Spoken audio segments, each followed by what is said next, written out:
Olá, está começando mais um Saber Direito Debate. O convidado de hoje é o professor Andrio Fernandes Farias.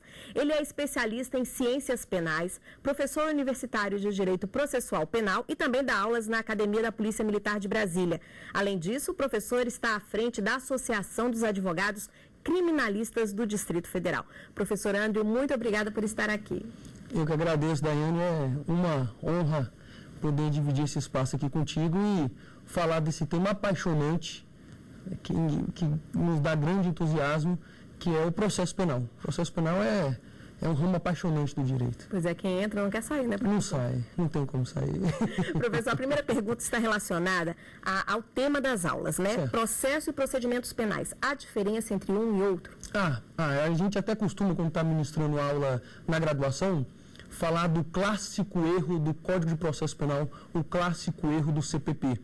Quando você pega os títulos do CPP, o CPP denomina processo, o que na verdade é procedimento. Então no capítulo você vai encontrar do processo ordinário, do processo sumário. Na verdade, o que o CPP, o que a legislação, o Código de Processo Penal chama de processo, na verdade é procedimento. Mas o legislador, com as alterações nos idos de 2009, já nos dispositivos legais, lá no artigo 394 do CPP, ele já alterou. Então, ele já fala do procedimento ordinário. Só para deixar claro, qual que seria essa diferença entre processo e procedimento?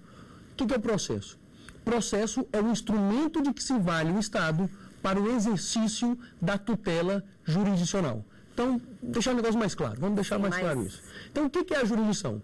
É a função do Estado, o Estado, digamos assim, a clássica definição de jurisdição.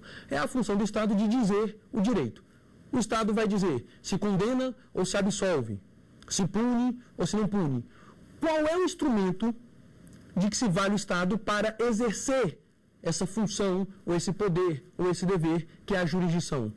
Esse instrumento chama-se processo. Então, processo é um instrumento de que vai se valer o Estado para o exercício da tutela jurisdicional. E o que seria, então, procedimento?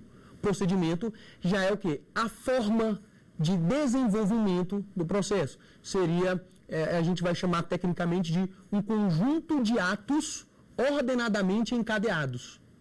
Essa é uma primeira distinção entre processo e procedimento. É a clássica distinção. Procedimento, então, seria o quê? A sequência de atos. Um conjunto de atos. Aqui tem a denúncia, depois tem o recebimento da denúncia. Essa sequência nós denominamos procedimento.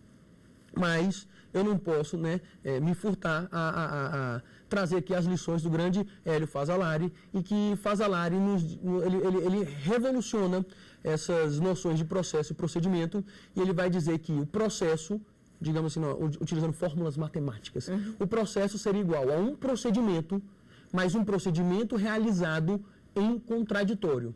Então, quando eu tenho um procedimento e esse procedimento obedece ao princípio do contraditório, eu tenho o que nós chamamos de processo. Professor, o pleno exercício da defesa dos direitos e dos interesses das partes envolvidas no processo pode ficar prejudicado se esse processo não for bem desenvolvido? Pode ficar prejudicado, e é um prejuízo não só e principalmente para um indivíduo, como é um prejuízo para toda a sociedade, para toda a comunidade. Deixa eu explicar. Processo, o que é o processo penal? Nós, no processo penal, durante o curso do procedimento, na instrução processual penal, nós vamos buscar reconstruir a pequena história do delito. Então, o crime, o fato criminoso, o fato delituoso é passado. E eu vou reconstruir esse fato criminoso aonde? No processo. Compreende? Então, o que ocorre? Essa certeza do que aconteceu, essa verdade, digamos, revelada, tem até muitos doutrinadores, estudiosos que vão ter uma visão, vão ver essa questão da verdade no processo com Grano Salles, falam, olha, é perigoso se falar em verdade no processo. Mas o que eu quero te elucidar com isso? Nós temos o que chamamos de erro judiciário. O que é o erro judiciário? É quando a decisão que o Poder Judiciário prolatou, emanou, não corresponde com a realidade. Tá claro? Para preservar, o que acontece? Eu tenho direitos e garantias constitucionais, fundamentais e regras de procedimento. como que é feito, como que uma prova deve ser realizada. Eu tenho isso tudo delineado no Código de Processo Penal e te exemplifico. Por exemplo, o reconhecimento. O reconhecimento é um meio de prova. Como que o legislador diz que deve ser realizado o reconhecimento? Então, se você abrir o Código de Processo Penal lá pelos artigos 226 e seguintes, o Código de Processo Penal vai te falar, o reconhecimento deve ser feito desta forma, qual seja. Primeiro, a pessoa, a vítima, o ofendido, deve descrever a pessoa que deva ser reconhecida. Então, era alto, era baixo, nariz protuberante, boca larga, moreno, cabelo grande, cabelo cacheado. Então, ela primeiro vai descrever. Após descrever, a testemunha, a vítima, etc., ela vai se colocar aquele suspeito junto com outras pessoas que com ele guarde semelhança. E só assim, depois, aquela pessoa vai apontar quem daqueles que estão lado a lado é o suposto autor do crime. Isso é o que está no Código de Processo Penal, ele delineia o procedimento do reconhecimento. Qual que é o problema? Quando eu não observo isso, a chance, a probabilidade de eu praticar, de eu incorrer no erro judiciário, aumenta. É maior. É maior. Por isso que é importante respeitar os direitos e garantias fundamentais. Por isso é importante respeitar as regras processuais. E a gente vai, quando eu falo aqui do livro do Luiz de Ferraioli, vamos ressaltar isso, que as pessoas muitas vezes confundem garantismo com impunidade. Garantismo não se confunde com impunidade.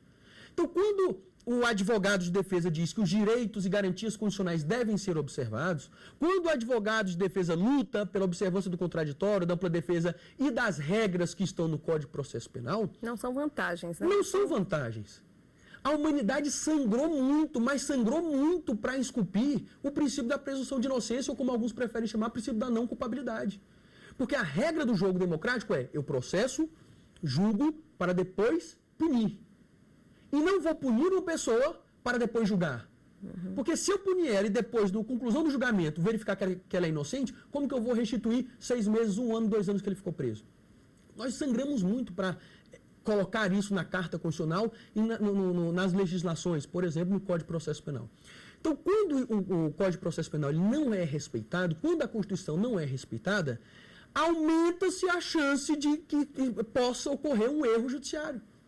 Então, o que significa garantismo? O que significa preservar direitos e garantias fundamentais? É para evitar que nós possamos incorrer em um erro judiciário. Por isso que a presunção, nós enquanto defesa, lutamos pela presunção de inocência. O que significa isso? Processo penal, eu costumo brincar em sala de aula, que não é um mundo de Poliana, né? Não é um mundo do desenho animado. Você vai ter que optar. Ou você opta pela presunção de inocência, ou você opta pela presunção de culpabilidade.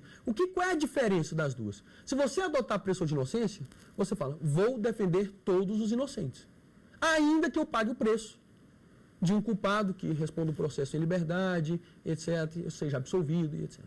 Ou você pode partir da presunção de culpabilidade, falar assim: ninguém vai ficar impune, ainda que eu pague o preço de um inocente preso. E o que eu costumo dizer é que a presunção que está no coração, na natureza humana, a presunção que está no nosso coração é a presunção de culpabilidade. Basta fazer um simples exercício. Se o teu vizinho, alguém próximo, entendeu? Se a polícia faz uma batida policial e faz uma busca e apreensão naquela casa daquela pessoa, se prende aquela pessoa preventivamente, toda a vizinhança já fala: sabia que era bandido. Porque a presunção é de culpabilidade, ainda que essa pessoa não tenha sido condenada definitivamente, ou seja, condenada com trânsito em julgado. Então, qual é a relevância da gente respeitar as regras processuais e constitucionais? É para que a gente amanhã ou depois não incorra no erro judiciário, que é impagável. E a história brasileira é pródiga em exemplos que as pessoas foram tidas como culpadas e amanhã ou depois foram absolvidas. Ok. Professor, o senhor continua aqui no estúdio com a gente vai para um rápido intervalo. Em instantes, a conversa continua com o professor Andrio Fernandes Farias. Não saia daí.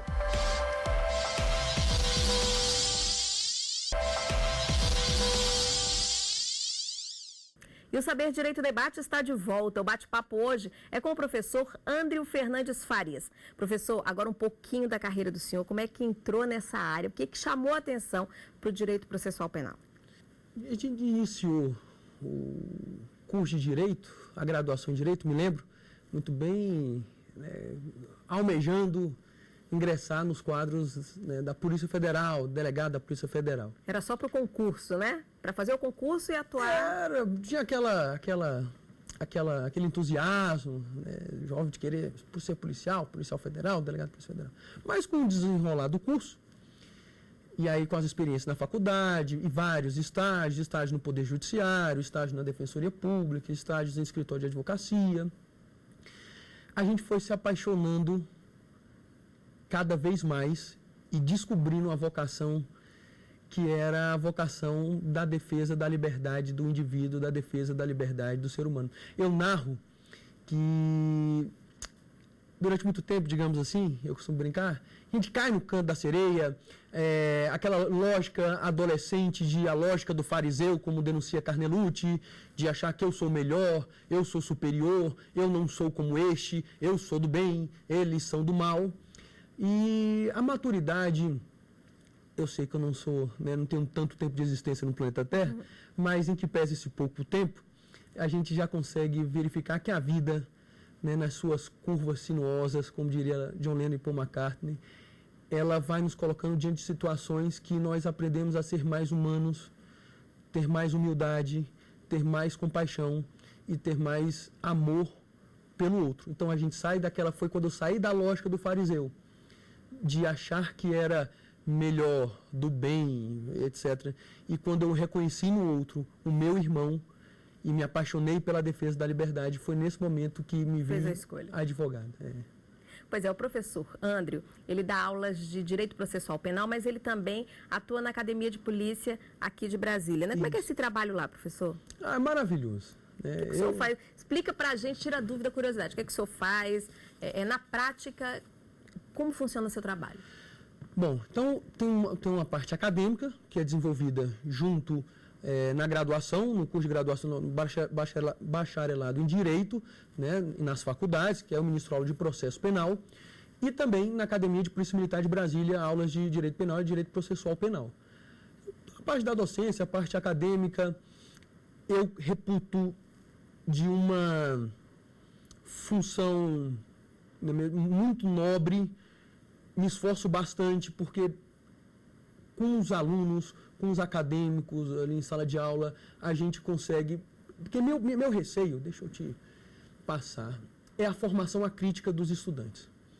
Então, hoje em dia, o que nós temos? Muitas vezes querem subverter a graduação em Direito como se fosse cursinho. Isso me dói, isso me escandaliza. Porque eu até brinco com eles estão no 7º semestre, quando vão estudar processo penal comigo, e eu falo, vocês estão aqui para quê? Vocês estão aqui para decorar a lei? Decorar a lei, basta ter memória e vai decorar a lei. Mas a missão do estudante de Direito não é essa. O jurista, o operador de Direito, ou como quiser designar, ele é um hermeneuta, ele é um intérprete. Essa é a missão principal dele. E para você ser um intérprete, você precisa ir além do texto. Você tem que entender que existe um contexto. Até porque cada caso é um caso, né? Cada caso é um caso. Né? E tem contexto, tem clássicos exemplos da literatura jurídica que vários professores narram. Eu não sei se já tomou conhecimento desse grande exemplo. O professor Luiz Alberto Vará, salvo engano, o professor Luiz Alberto Vará trabalha muito bem, que é o exemplo da praia, da placa que está na praia e fala proibida a entrada de biquíni. Salvo engano, o professor Luiz Alberto Barroso também trabalha esse exemplo. Se você chegar no Brasil, tá certo? E na época de 70, na época do golpe ou revolução, como quiser politicamente chamar, aquele período da história do Brasil, se você chegasse naquela praia e se deparasse com a placa, o texto, proibida a entrada de biquíni, em 1970 no Brasil, esse texto, proibida a entrada de biquíni, se uma mulher estivesse de biquíni na praia e se deparasse com essa placa, ela ia voltar para casa e colocar a roupa. Se essa placa continuasse, a mesma placa, o mesmo texto, hoje, Brasil, 2015, e você se depara com o texto proibida a entrada de biquíni, qual é a norma que eu extraio desse texto? A norma que eu extraio é praia de nudismo. Então, é isso que o operador de direito, o jurista faz. Ele interpreta um texto dentro de um contexto. Essa placa, esse texto em Tambaba, é uma norma. Esse texto, por exemplo, na Arábia Saudita, é outra norma. Então, essa é a missão principal. Então, qual é essa missão na docência? É de fazer que o estudante de direito pense por conta própria. Que ele faça tudo o que ele diga, eu falo para eles, não preciso concordar comigo, eu não tenho a menor pretensão aqui de ser o Messias, o mensageiro da verdade, vocês não chegam à verdade senão por meio de mim. Não concordo com o que eu falo, pede a palavra, eu vou te franquear a palavra. Mas é preciso que traga argumentos jurídicos, porque eu quero que eles respeitem a autoridade do argumento, e não o argumento de autoridade. Ele não vai repetir porque eu disse, porque doutrinador disse, porque fulano disse. É preciso que ele faça um filtro de racionalidade. É preciso que ele tenha uma visão crítica da realidade e pense por conta própria. Então essa é eu vejo que é a minha missão fundamental, que eu já alerto no primeiro dia de aula. Eu não estou aqui para fazer vocês decorarem lei, para responder prova. É um trabalho muito além. É que eles pensem por conta própria, analisem de forma crítica a legislação, a jurisprudência e a doutrina. Professor Andreu também é presidente da Associação dos Advogados Criminalistas do Distrito Federal. Professor, essa associação foi criada recentemente. Qual que é o papel dela? O papel dela são vários papéis. Dentre, digamos assim, os papéis precípios da associação, o trabalho do advogado de defesa, diz o Carnerucci, o advogado usa toga como acusador público, como membro do Ministério Público, juiz. Mas assina, o signo do advogado é o signo da humildade, é o signo da humilhação. Ele senta no último degrau da escada. O lugar dele é embaixo, ao lado do réu. Então o trabalho é tirar aquele estereótipo de que o advogado, um dos trabalhos, além de lutar pelo direito de defesa, se você pegar o nosso Código de Processo Penal, e foi o que nós trabalhamos aqui na aula, você vai verificar que tem muitos preceitos, dispositivos legais que preservam o direito de defesa. Mas muitas vezes, na prática, esses dispositivos constitucionais e legais não são observados.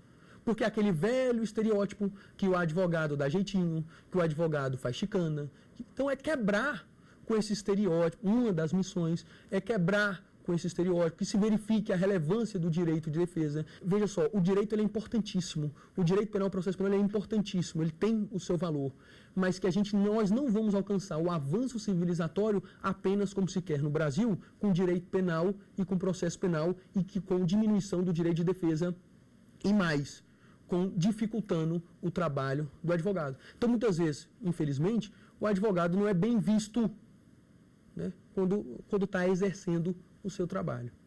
Ok. Agora, professor, mais um intervalo. O professor Andreu daqui a pouco vai dar dicas de bibliografias. Não saia daí, aquele momento tão esperado.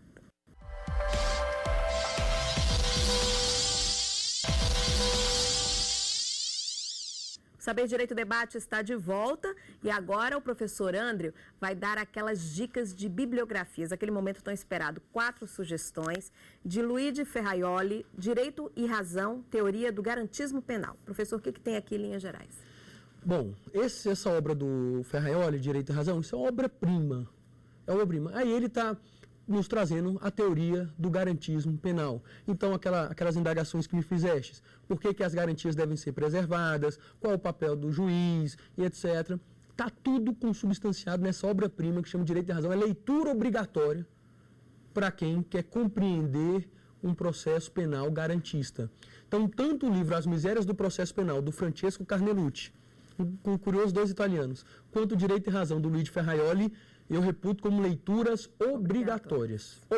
Isso sem falar do processo penal estrito sensu brasileiro propriamente dito. Isso aqui são linhas sobre o processo penal, gerais, etc., modelos de processo penal.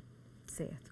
Segunda sugestão do professor Andreu, de André Nicolitti, Manual de Processo Penal, a 5ª edição, revista atualizada e ampliada. Ele não cai nos 2 extremos, tanto do extremo da eficiência, quanto de uma defesa impensada, tá certo? Dos direitos, digamos assim, de defesa. Então, é uma obra que ele tem um grande discernimento, as posições dele são...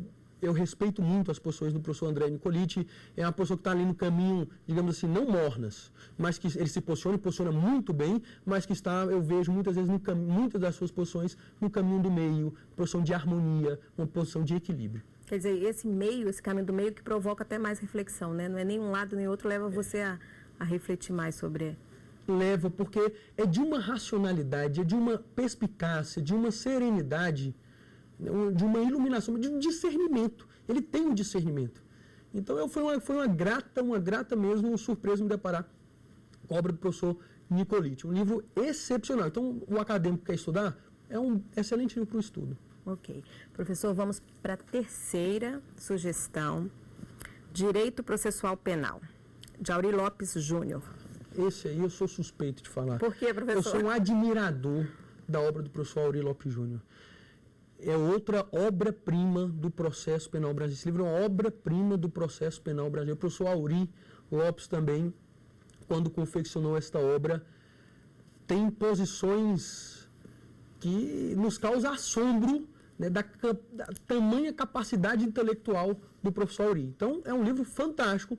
Agora, não é um livro, digamos assim, vai fazer provas clássicas, com posições clássicas, prova da faculdade, digamos. Então, às vezes é um livro que ele vai muito além. Eu brinco em sala de aula com os alunos. Vocês querem conhecer o processo penal? Querem, brincando, falo com eles, querem ir lá no pré-sal? Ou vocês querem arroz com feijão, superficialidade? Agora, você quer ir no pré-sal, você quer conhecer mesmo o processo penal, leia a obra do professor Auri Lopes Júnior. É um livro fantástico, uma obra excepcional. Professor, por fim, o professor Andrew trouxe Manual de Processo Penal de Renato Brasileiro de Lima. Essa obra do professor Renato Brasileiro de Lima é um excepcional livro também. Né? Processo penal... É isso que eu ia falar, professor. Todo livro é bom. Todo livro é bom. Processo penal, a gente tem vários que não estão aqui, por exemplo, Eugênio Pacelli, Nestor Távora, tem vários outros, Denilson Feitosa, que não estão aqui, que também são excepcionais. O livro do professor Renato Brasileiro de Lima, uma das virtudes do professor Renato Brasileiro de Lima é que ele consegue trazer na obra dele, ele fala com profundidade de todos os temas. Tá? Então, quem vai fazer, por exemplo, prova de concurso? Lê o livro do professor Renato Brasileiro de Lima, está resguardado. Prova da faculdade, o livro do professor Renato Brasileiro de Lima. Então, é um livro que traz várias posições doutrinárias, é um livro que traz posição da jurisprudência, então traz jurisprudência, traz várias posições doutrinárias. O professor Andrew falou aqui no início do programa que direito processual penal não é decorar leis, né? Não cabe ao estudante de direito, muito menos a quem entra nesse ramo, decorar leis. Então, agora, para quem está assistindo o programa, sempre a gente faz essa perguntinha que possível. Qual é a dica para estudar direito processual penal? Seja para aquele estudante de direito que está prestando concurso, que está em vista ao concurso público, ou para aquele concurseiro, a gente sabe que hoje em dia muita gente está em busca da estabilidade, busca o direito, né? Tem que aprender direito para poder, às vezes, não é um operador do direito, mas precisa ter essas noções. Quais as dicas que o senhor dá, professor, para aprender mesmo, né? Para decorar? Para aprender mesmo. Para aprender mesmo. As dicas para o estudo voltado a certame, muitas vezes, é uma técnica. Eu costumo dizer que provas, certames, exame de ordem, prova de concurso, é uma técnica. Então tem que pegar as provas passadas, ver qual que é a banca, estudar como que é a banca. Hoje em dia eles cobram muito o quê? Informativos. Então ler a legislação, estudar os informativos. E, por exemplo, um excelente livro para estudar para concurso público é o livro do professor Renato Brasileiro de Lima. O livro do professor Renato Brasileiro de Lima é um livro excepcional para ajudar para concurso de magistratura, Ministério Público, Defensoria Pública. É um excelente livro. Muito obrigada, conversa maravilhosa, mas infelizmente o programa acabou. Esperamos tê-lo de volta aqui em outras oportunidades. Eu agradeço bastante a oportunidade e que o processo penal, né, como diz mais uma vez Carnelucci, se esse nosso bate-papo durante o Saber Direito plantou uma sementezinha, que seja uma pessoa só, já fez tudo valer muito a pena. Então, que todos fiquem com Deus e um grande abraço. E o Saber Direito Debate fica por aqui. A você, muito obrigada pela companhia. Qualquer dúvida, já sabe, mande um e-mail para a gente, saberdireitotudojunto@stf.jus.br. Você pode também acompanhar a programação pelo site www.tvjustiça.jus.br. Até o próximo programa. Te espero.